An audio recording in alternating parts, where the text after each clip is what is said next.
If you're considering going into business for yourself, one of the best early activities that you can do is to find your niche. A niche is just incredibly valuable because by finding the right one, you can ensure success with your customers who are going to know you faster and rely on you more because you're in that really tight niche of knowledge or a very good value add. So today I'm going to show you exactly how to find that niche by first explaining what it is and then giving you a 4-step approach to finding it for yourself today. My name is Trent Kennelly. I'm a marketing strategist, and on this channel, I talk about all the things that you can do to improve your business through marketing, sales, and analytics. So if that sounds good to you and you're excited, make sure that you like this video, subscribe to my channel if you're into it, comment and let me know what your niche is. I might even be able to help you narrow that down in the comments, and let's get started.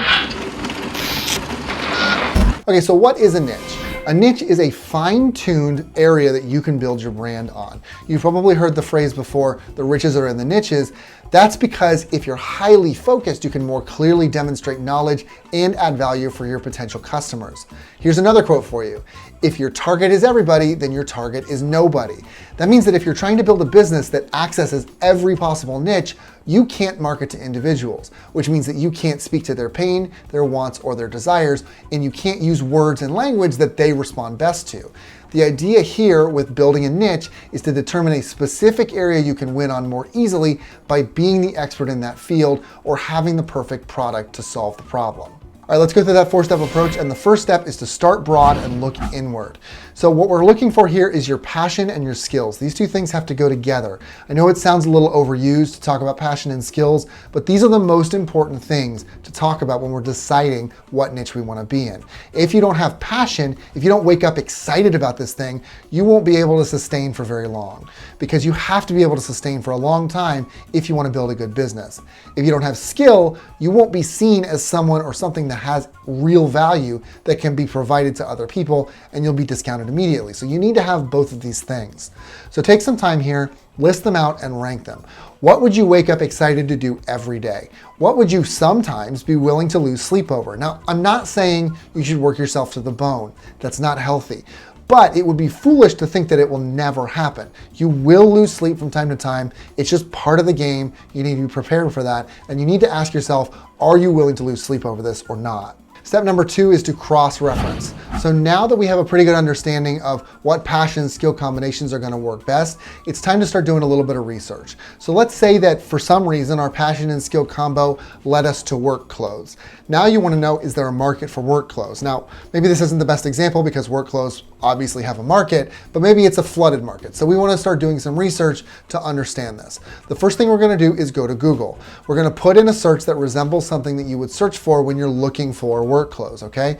So we want to understand, are there any competitors? Are there big name competitors? How do the websites of these competitors look?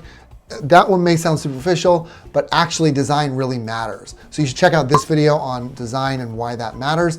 But the idea here is that if the majority of the sites are super old or they just look outdated or they don't work very well, the industry may be old too, and it may be worth either considering if this is something that's going to have another uprising or if it's something that maybe is not worth it because nobody's looking at it anymore. So mark down these competitors. We're going to analyze them a little further as we go down these steps. Once you have a feel for it, next thing we're going to do is do some keyword research. So we're going to use Ubersuggest for this because it's totally free. To search for keywords on our niche, we're just going to kind of put in a search that we would have before, like we did with Google, so we can look at the search volume and see if it's above 1K. If it's above 1,000 searches a month, then there's some interest in it. If it's really high, like over 50,000, maybe we need to figure out if there's a saturation problem, like there's too many players in the market, but that's kind of something that we're going to look at a little later. Right now, let's just look at, is that search volume over 1,000? And then we can kind of get a little more detailed. Okay, if we're finding things that are lower than 1,000 in keyword volume, it can mean one of two things. One, the industry is new enough that you're possibly ahead of the curve. That can be a very good thing. It's probably not the case for work clothes. Number 2, there's no interest at all in this industry or in this segment. For instance, you're not going to have a lot of people selling Dutch wooden shoes and having a huge market for that. Step 3 is to narrow it down. So the topic that you picked in the first 2 steps is probably too broad. It's almost always going to be the case. So you want to get as specific as possible so that you have a big market that's looking for a single thing, but not so specific that nobody's looking for you at all, right? So you have to find that balance. When you did keyword research, did you notice anything more specific that seemed to get high results as well? So maybe instead of just work clothes, you would have gotten work clothes for hospitals would be a good example, okay? This would be in the related keyword sections. So once you have that information, we're gonna go to datausa.io. This site is totally free and it lets you get all sorts of analytical data on people for free. It comes from census data, so you're not getting specific person data. That's a good thing, I think.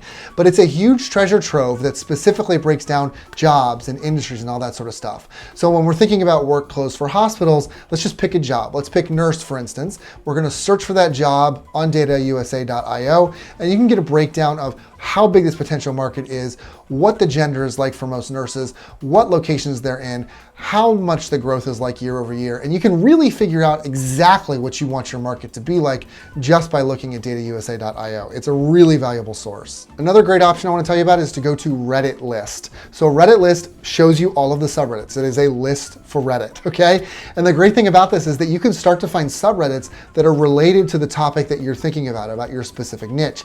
And if you can find that, you can really go after it, because these people are already a warm traffic source. They're already excited about what you're talking about. And so you can understand exactly who they are, how they think, the kind of language they use, and you can use that to your huge advantage. Step 4 is to test. Now, by the time you've gotten here, you should have identified 2 or 3 different niches that you think that you can go after. So what we're gonna do now is we're going to test those niches. And the big question that we're trying to ask is there money in it? Now we need to break this down by identifying some key performance indicators that are going to judge for us whether it's gonna be successful or not. The key performance indicator is just specific data, a specific measurement that we're gonna use to answer that question, was there money in it or not, okay? So here's some of the most often used KPIs that'll probably help you along the way a little bit.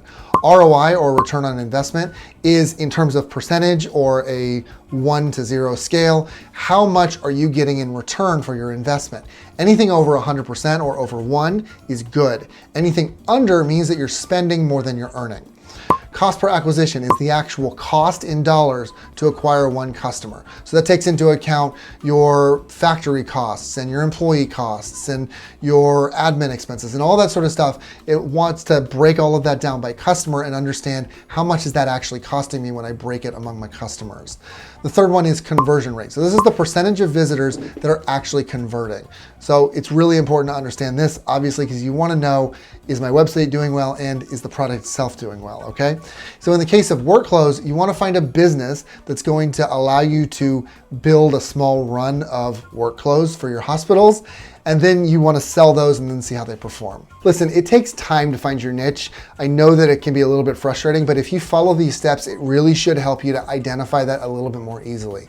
Let me know if you think you found your niche. I would love to be able to help you. Just let me know in the comments if you're having any problems with identifying that or narrowing it down a little bit further. Just ask me, I'm happy to help. Otherwise, if you like this video, make sure you give it a like, subscribe to my channel if you're into it, and I will catch you in the next one.